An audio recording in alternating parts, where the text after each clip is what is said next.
when did you start surfing?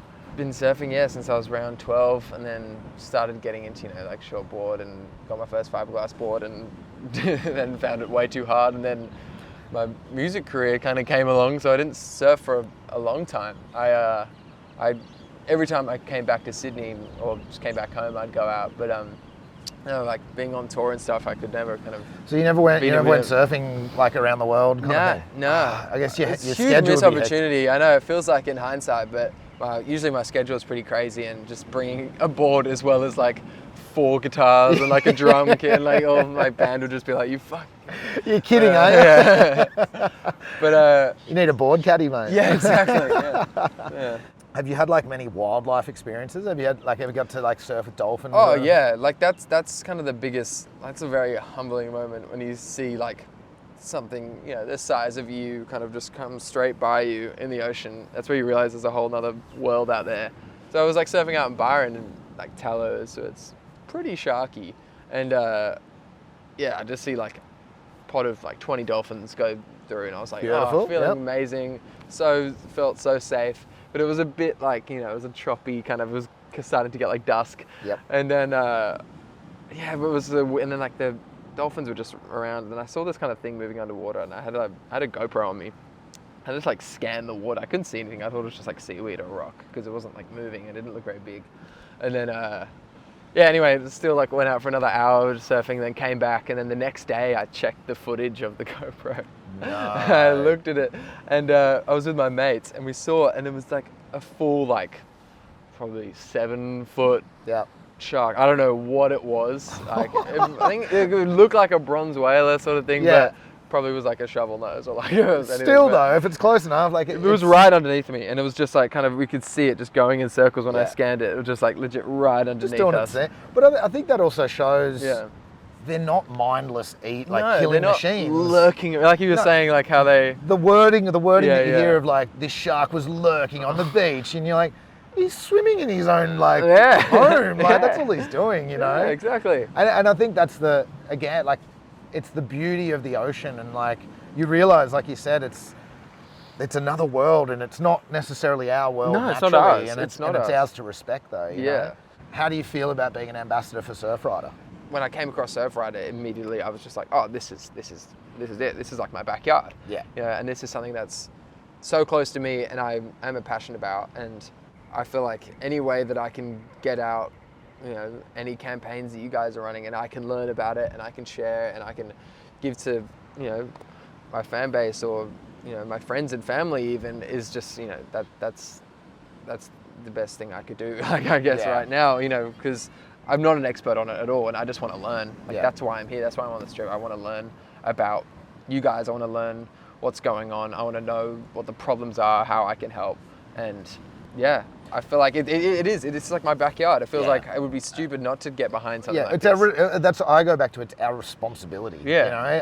I actually look at it as like every single person out there needs to do their part. Exactly. Like pay their way a little bit of like, how much is the ocean given to us and the planet given to us? Yeah, if we're using the ocean, if you're someone who, goes for a swim, goes for a surf all the time, or if you live near the, if you don't, like it is our responsibility to make sure even to the very oxygen that we're breathing. Yeah. Like a lot of the oxygen comes from the ocean, So even that simple thing, it's like, it gives it like, and I always say, and for me it's an emotional thing to always say, but I'm like, this Mother Ocean has given to us and given and given and given and given, and has never asked for anything, right? Has never asked for anything from us. And now when we look around, like the ocean's in trouble, like we've got plastic, we've got sewage, we've got fossil fuels, oil leaks, we've got, marine life dying, and it's all humans, like, and without getting too like negative on it, with the destruction comes this opportunity for people like us to actually stand up and go like, well, no, actually this is not good enough. Yeah. And we need to step up, and I think that education, like you talk about, that's the really big part of it, is learning what is actually going on and how you can help, Definitely. I feel like you guys have also had some amazing success with it as well, which is super inspiring to see that, like, what you guys are doing does work, because you can see like stuff like this, or like some organizations who try and just like nothing happens because, you know, there's either not many people around it or they're not going the right way, but you guys are just doing it. Yeah. And, you know, with everything with Pep 11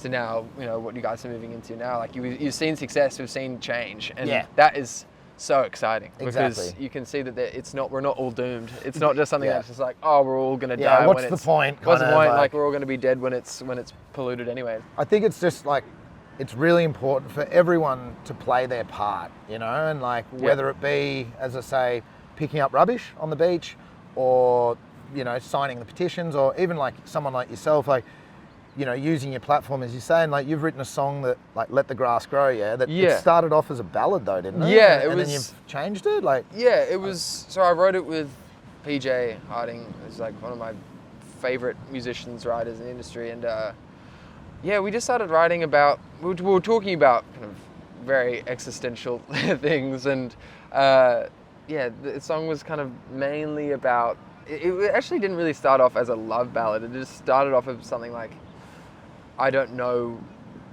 how to, like myself, to stop whatever's happening to the earth. Like I feel like it's kind of feeling like you're so lost in it all, and the only thing you can do, it's dark, is to give yourself to the earth before you kill it. You know, kind of can let the earth consume you, let the grass grow over me before, you know, I do any more damage. Yeah. So it's a very dark subject, and it is definitely about, you know, how it's a very scary direction where the earth is heading in, and it doesn't give off as much hope as a you know, a song maybe should, but I don't know. It was a real thought, and it was a real like conversation I was having, and it's something, you know, that I think about when I'm, you know, when I'm up at night and I'm just staring at the ceiling. It's something that I think about. It's like those kind of dark existential thoughts I like to put into music because I feel like it's the most authentic and real. No, but I think it's reflective of a generation right now that is scared. Yeah. You know, and that doesn't know where to go, and I think that's you, as you say, it's authentic, and it's that realness to an issue that is affecting every single human. And it is more of a metaphor than anything. Instead of, you know, literally letting the grass grow, it's more just giving back to the earth and anything. Yeah. It's giving back, like, you know, not sacrificing which yourself, is what but we have to do. Sacrificing time and sacrificing, you know, things that you might not want to do. But knowing that's the right thing to do. Exactly. And that's the important thing of going back to that, you know, our planet has given and given and given, and we've taken and taken and taken, you know, and we're all guilty of it. And that's the other important thing to note is, we're all guilty, and we all have an impact on the planet, but also with that comes being more aware of where you can reduce your impact, and then also wanting to go and help to make sure that you're playing that part. You know? And I think that's where your song is, you're playing your part by having that song, and the platform that you have and the music that you're putting out there.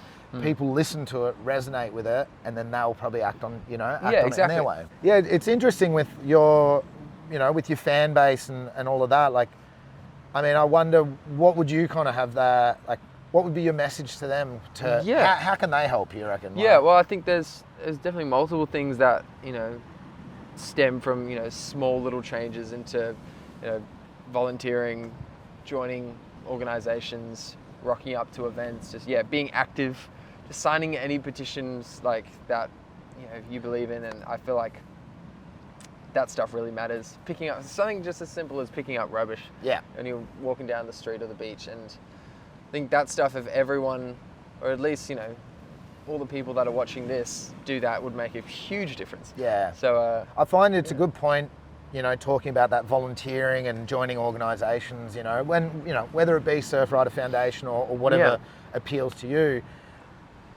that's how I started, and I think you get inspired because you realise you're like, oh, there's a lot of people you become a unit, you become a team, you become like a family, and I feel like and you work together towards that. That's when you start to really enjoy it as well, and not feel like it's just like, oh, I've got to do this because I feel like I have to. No, it's like you want to. Exactly. You're no longer sitting there by yourself going like, oh man, this is just like depressing. It's like, oh, I can actually make that change. Yeah. It's a really good point, I think. Like the volunteering and just getting out there and getting active and becoming part of the solution, I think, is a really important one. Well, I think the video is about to play for Let the Grass Grow, so I reckon we head out for a surf. Yeah, let's go get a few waves. Woo!